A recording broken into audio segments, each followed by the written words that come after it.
What's ugly for retailers has been awesome for you and me as consumers.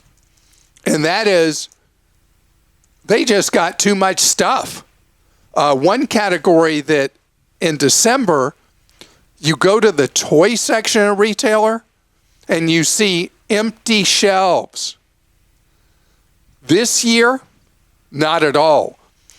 Toy inventories, the manufacturers, the retailers are reporting, the financial community are way, way robust, which is really bad for their stockholders and really good for you.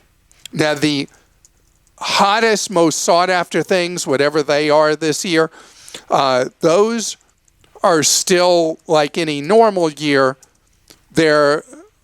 Those few items always end up being hard to get. But what I've noticed a lot is retailers on items that are in peak demand in terms of the toy aisle, they're saying we've got them and they're listing a high price, where all the other toy items seem to be real deals. And if you have a kid you'd like to get a bike for, bike prices are, they're like the lowest I can remember in forever for a kid's bike or even an adult bike. And so this is a year that is going to be very friendly and favorable to you shopping. And I've talked like a broken record about the clothing market and how overstocked clothing is.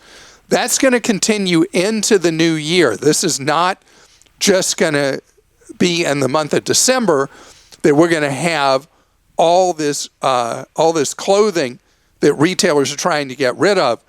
And from what I'm reading, I read a story in the Financial Times about this, that retailers are being more aggressive with markdowns than their plans normally would call for, because they're calculating in the possible suppression in buying power if the economy does slow a meaningful amount in 23.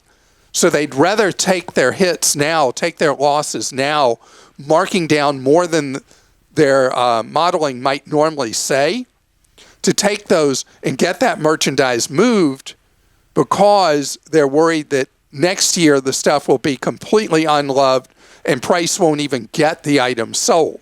So we have this window that's so unusual in so many product categories.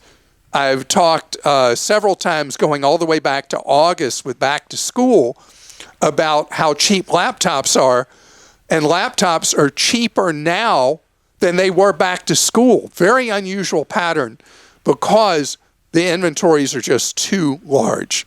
Appliances, normally that's not a Christmas item, but everywhere you turn, they're trying to get you to buy new appliances. I don't know who just voluntarily says, that's working just fine, but look at this, a new one. I'm going to get this new one. But I just want you to know that December, normally the time that you pay much higher prices on Christmas goods, the prices will be higher than they were through the Black Friday season, but the prices are not going to ratchet way high like they typically do as we move days closer to Christmas. So an early Christmas gift for all of us, Krista.